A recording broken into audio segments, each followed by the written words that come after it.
और फिर सारा जो टेस्ट का जो क्वेश्चन होता है वो अटेम्प्ट करना नहीं होता है। हम्म। मान लो कि 1-2 क्वेश्चन ऐसा होता है कि जो तुम्हारे रेंज से बाहर होता है, तो उसको छोड़ना भी होता और है। ये सीखना भी होता है। कई बार क्या होता है, स्टूडेंट गलत कर देते हैं और फिर उनका ओएमआर रिजेक्ट हो जाता है। तो प्लीज प्लीज प्लीज, जो ओएमआर सीट है उसमें जो आप अपना नाम भर रहे हो, कोड भर रहे हो, वो बहुत ध्यान देकर भरना है। क्वेश्चन नहीं आ रहा तो एक बार ऑप्शन पढ़ के देखो कि मे बी ऑप्शन से कुछ आंसर बन सकता है क्या, फिर आंसर आ सकता लास्ट में ये फिजिक्स वाला मैराथन करवाता है। सही में वो 12-12 घंटे का होता अच्छा, है। मैराथन से पास हुआ है। उसी से सारा क्वेश्चन लगभग इसको टकराया।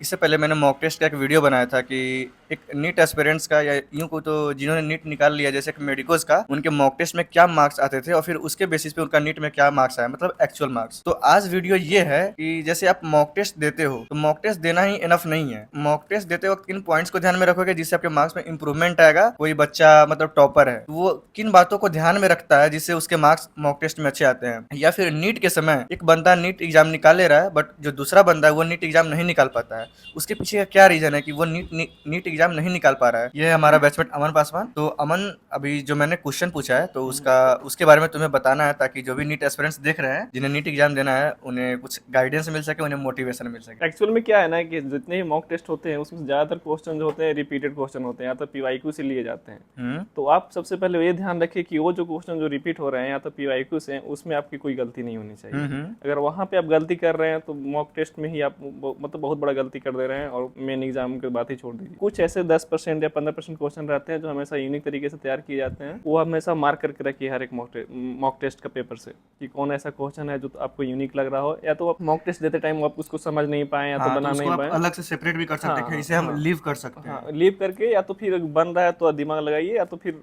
उसको बाद में अपना रिवीजन के तौर पर हमेशा एग्जाम पॉइंट ऑफ व्यू से अपना उसको रखिए। सबसे बढ़िया तो यही प्लस पॉइंट रहता है कि आपका रिपीटेड क्वेश्चन और पीवाईक्यू कभी छूटना नहीं चाहिए। तो निशांत, तुम्हारा इस क्वेश्चन पे या तुम्हारा क्या पॉइंट ऑफ व्यू है कि मॉक टेस्ट देते वक्त कौन सी बातों को ध्यान में रखना चाहिए प्रॉपर मॉक टेस्ट देने वक्त? प्रॉपर मॉक टेस्ट देते टाइम मुझे लगता है कि जैसे इन एग्जाम हॉल जब आपका मॉक टेस्ट चल रहा है तो आप क्वेश्चन पेपर अटेम्प्ट कर रहे हैं, तो कौन कौन से पॉइंट्स पे आपको फोकस करना चाहिए? देखिए, मेरा एक चीज़ बहुत गलती होता था कि जब भी क्वेश्चन सॉल्व कर रहे हैं तो कभी कभी कोई लगता था कि ये क्वेश्चन आ ही रहा है तो ऑप्शन छूट जाते थे।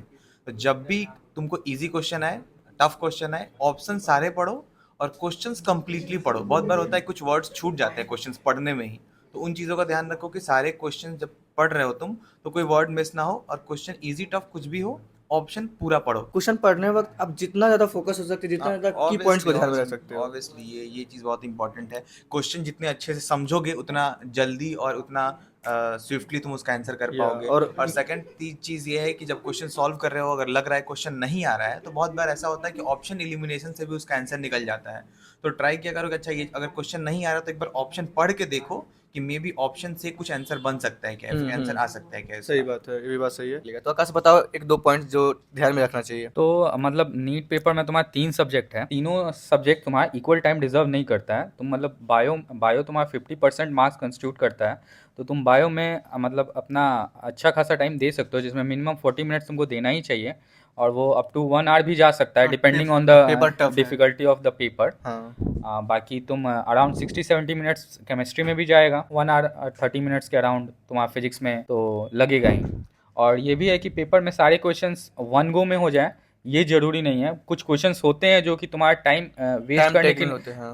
टाइम वेस्ट करने के लिए भी, और मतलब टाइम तुम्हारा कंज्यूम ज़्यादा करते हैं। हाँ, वो दिए होते हैं जानबूझ के क्वेश्चन में, मतलब वो स्टूडेंट पे होता है कि वो पहचान पा रहे कि नहीं उस टाइप के क्वेश्चन अच्छा, को। हाँ, तो वो उसको मार्क करके नेक्स्ट अटेम्प्ट में करे, मतलब दोबारा तुम पेपर रिविजिट कर सकते हो, और करना ही पड़ता ही है। तो यही स्ट्रेटेजी होना चाहिए मतलब। तो गाइज आकाश ने मेनली दो पॉइंट्स पे फोकस किया। पहला कि आपको टाइम देखना है कि आप बायोलॉजी फिजिक्स केमिस्ट्री में कितना टाइम देना है, एंड उसे नोट डाउन भी करना है कि आप इस पेपर में कितना समय दे रहे हो, ताकि आप एक रिव्यू ले सको अपना कि आप क्या कर पा रहे हो। एंड दूसरा पॉइंट इसने बताया कि वन गो में पेपर नहीं सॉल्व करना है, मतलब सेकंड राउंड भी लेना है, ताकि क्योंकि मॉक टेस्ट में एग्जामिनर होता है बहुत सारे क्वेश्चंस ऐसा देता है जिसे आपको छोड़ना होता है, ताकि आप ये पता कर सके कौन सा क्वेश्चन छोड़ने लायक है, ताकि नीट में भी अगर कोई क्वेश्चन टफ आ जाता है तो आप नेगेटिव मार्किंग से बच। अभी एक वीडियो डाला था, जैसे मैंने सभी लोग का इंटरव्यू लिया था कि मॉक टेस्ट में इनके मैक्सिमम मार्क्स कितने आते थे, मिनिमम मार्क्स कितने आते थे, या इनका मार्क्स वेरी करता था।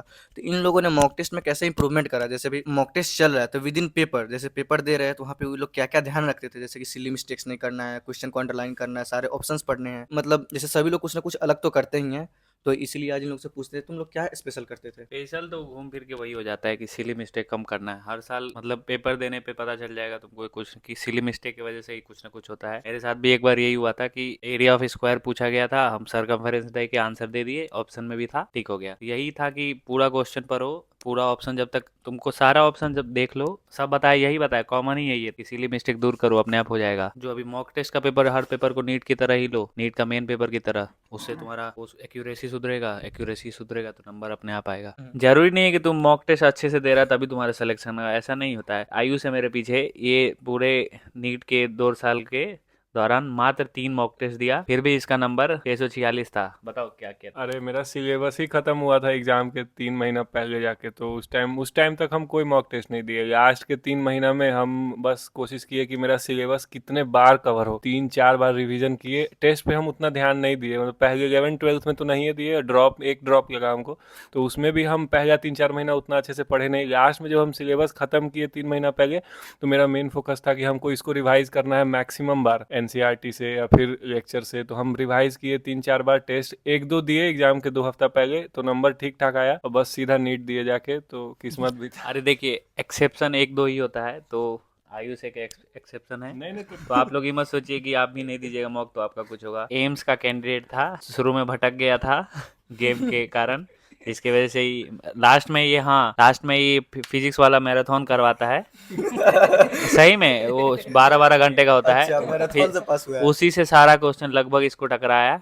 तो मैराथन आप लोग भी देख लीजिएगा जिसको सूटेबल हो, लास्ट के 1-2 दिन पे चलता है मैराथन फिजिक्स वाला। और फिर सारा जो टेस्ट का जो क्वेश्चन होता है वो अटेम्प्ट करना नहीं होता है। हम्म। मान लो कि 1-2 क्वेश्चन ऐसा होता है कि जो तुम्हारे रेंज से बाहर होता है तो उसको छोड़ना भी होता है। और ये सीखना भी होता है कि और कौन से सीखना भी question होता है। छोड़ने हैं हमें। और मान लो कि तुमको वो क्वेश्चन नहीं बन रहा है तो तुम स्किप मार सकते हो, क्या कि तुमको फिर वो तुम रूम पे जाओगे, फिर उसको इवेलुएट करो कि कहाँ पे क्या दिक्कत हो रहा है, वो फिर क्वेश्चन तुमको बहुत कुछ नया सिखाता और है। नया भी सीखने को तुमको मिलेगा। हम्म। ये जरूरी नहीं है कि तुम जो तुमको आता है मतलब वही आ जाए, कुछ मतलब नया भी तुमको सीखने को मिलेगा। और एक डिफिकल्टी लेवल भी हाँ देखना है। हाँ, वो प्लस डिफिकल्टी लेवल तुम जितना मॉक पेपर टेस्ट आते ही दोगे। तुमको डिफिकल्टी लेवल देखना है कि हार्ड है कि इंटरमीडिएट है कि इजी है, उसके अकॉर्डिंग अपना पेस रखना है। और जो भी तुमको डिफिकल्टी लेवल जो है वो तुम जितना ज़्यादा मॉक टेस्ट दोगे तो उससे तुमको पता लग जाएगा कि किस लेवल का है मॉक टेस्ट। और भाई मैं तुम्हें ज्ञान दे देता हूँ कि जैसा मेरा एलएन का एक्सपीरियंस रहा है कि एलएन वाले जैसे 3 सब्जेक्ट है ना, तीनों में से किसी एक को टफ रखते हैं, कभी फिजिक्स को, कभी केमिस्ट्री को, कभी बायोलॉजी को। तो आप इस पे भी ध्यान दे सकते हो कि कोई एक सेक्शन नीट में भी टफ रहता है बहुत ज़्यादा। और एग्जाम से पहले अपने भगवान को प्रणाम करके जाना, आशीर्वाद से ही सिली मिस्टेक दूर होता है उसका कुछ सिली मिस्टेक तुमको पता ही नहीं लगा कब सिली हो गया। हाँ, और वो हमेशा होता है। और हाँ, सिली तो जो है ना इसके वो लिए हर तुमको मॉक में ही प्रैक्टिस करना होगा। और सिली मिस्टेक जो है वो हर एग्जाम में होता है, तो उससे तुमको सीखना है, ये नहीं है कि तुम डिप्रेस हो जाओ। मेन चीज़ है कि तुम्हें सीखना है और अपने आधा आप पे आधा कॉन्फिडेंस। तो सिली मिस्टेक तुम्हारा दूर हो जाएगा पूरा क्वेश्चन पढ़ने से और पूरा ऑप्शन पढ़ने से। कभी तुम्हारा आंसर 1:2 आया, तुम पहला ऑप्शन देके मार दिया, पता चला 2:1 है, चौथा ऑप्शन देखेगा तो 1:2 है, तो इसलिए सारा ऑप्शन देखो, अपने आप सही हो जाएगा और भगवान को प्रणाम करके जाओ, आशीर्वाद रहेगा तो सिली मिस्टेक नहीं होगा। देखो आप लोग अगर स्टेटमेंट क्वेश्चन आए तो उसको अच्छे से रीड किया करो। जैसे कुछ क्वेश्चन होता है which of the following is not incorrect, तो उसमें बच्चा कंफ्यूज हो जाता है कि करेक्ट मार्क करना है इनकरेक्ट मार्क करना है, तो अच्छे से को पढ़ा करो। न्यूमेरिकल क्वेश्चन फिजिक्स या फिजिकल केमिस्ट्री का है तो उसको जो न्यूमेरिकल्स है उसको अच्छे से पॉइंट जो भी है मार्क करो, जो उस पे डाटा दिया रखे डाटा हैं, दिया या जो कुछ भी मार्क points करो होते हैं अच्छे जो से। हाईलाइट करने लायक और होते हैं। आराम से कैलकुलेशन करो। ऐसा नहीं कि आंसर निकाले कोई ऑप्शन ही मैच नहीं कर रहा है, आराम से करो। दोबारा तुमको टाइम नहीं लगना चाहिए वापस कैलकुलेशंस में। क्योंकि सेम एनर्जी और सेम टाइम तुम्हारा उससे वेस्ट होगा। धीरे धीरे करो, मतलब जरूरी नहीं है कि हड़बड़ी में कैलकुलेशन गलत कर दिए सही से तो फिर टाइम आपका वेस्ट होगा उसमें दोबारा। और जो भी आप कैलकुलेशन कर रहे हो थोड़ा सा वहाँ पे नीट एंड क्लीन रखो, जो लिख रहे हो वो ओवरले कर जाता है। गलत गलत आया तो उसको देख सके कहाँ गलत किया कैलकुलेशन, तो कम से कम नीट एंड क्लीन लिखा करो जो भी calculation ओवरले कर रहे हो। होगा तो फिर वो भी एक कंफ्यूजिंग हो जाता है, कई बार जैसे 6-8 बन जाता है, 3-9 बन जाता है, तो ये सभी आप ध्यान दे सकते हैं। बताओ। सबसे पहले अपने आप पे सेल्फ बिलीव रखें कि अगर आपने बहुत अच्छे से साल भर मेहनत करी है तो कहीं ना कहीं वो जाके एग्जाम में पूछ। दूसरा पॉइंट ये है कि अच्छे से हाइड्रेट होके जाएं, जूस पी ले, चॉकलेट खा के जाएं और अपने साथ एक वाटर बोतल जरूर लेके जाएं। और एग्जाम में जाने से पहले वहाँ के माहौल से आपको डरना नहीं है, अपने आप पे पूरा कॉन्फिडेंस रखना है। साल भर मेहनत किए हैं तो होपफुल अच्छा ही जाएगा और गाइस जैसे इसने बोला अभी कि चॉकलेट्स वगैरह या अपने मतलब कुछ खाकर जाना है, इसका ये फायदा रहने वाला है कि आपके ब्रेन को कंटिन्यूअसली मतलब एनर्जी मिलता रहेगा, ग्लूकोज लेवल मेंटेन रहेगा, तो आप फोकस रह पाओगे, कंसंट्रेट होकर क्वेश्चन सॉल्व कर पाओगे। और सिली मिस्टेक्स होने के चांस कम रहते हैं। कई बार क्या होता है कि अपन लोग बिना कुछ खाए चले जाते हैं, हाँ, वहाँ पे तो फिर फिर दिमाग काम नहीं करता है क्योंकि टायर्ड फील होने लगते हैं, फोकस लूज होने लगता है। ये सब आपको लग रहा है कि बहुत छोटी छोटी बातें, बट ये छोटी छोटी बातें बहुत मिलकर सारा मायने मतलब रखती है। मैटर करता है। क्वेश्चन करते समय ना पहले आप जब एग्जाम दे रहे होते हो तो फिर उसमें क्या होता है OMR का ध्यान भी रखना होता है, क्योंकि बहुत सारी गलतियां भी हो क्योंकि जाती बहुत है। सारी भी गलतियां हो जाती है और उसमें आपका क्वेश्चन भी स्किप हो सकता है। और इवन जो मल्टीपल चॉइस क्वेश्चन होते हैं उसमें भी ABC, इसमें भी आप कंफ्यूजन करके गलत कर सकते हो। तो उससे पहले ना आपको पहले OMR फिंगर टिप का यूज करके भी कर सकते हैं, उससे अकॉर्डिंग आपका एक्यूरेसी भी बढ़े, टाइम बहुत कम लगेगा। मतलब कैसे फिंगर टिप का यूज करना है, तो सिंपली यही है कि आप 50 क्वेश्चन सॉल्व करो और फिर उसे OMR पे वहाँ पे जो भी क्वेश्चन वहाँ पे फिंगर ले जाओ और फिर वहाँ पे बबलिंग कर दो। इससे सिली मिस्टेक्स आपके कम हो जाएंगे। इतने हमारे बैचमेट्स थे, सबने कुछ कुछ पॉइंट्स बताया।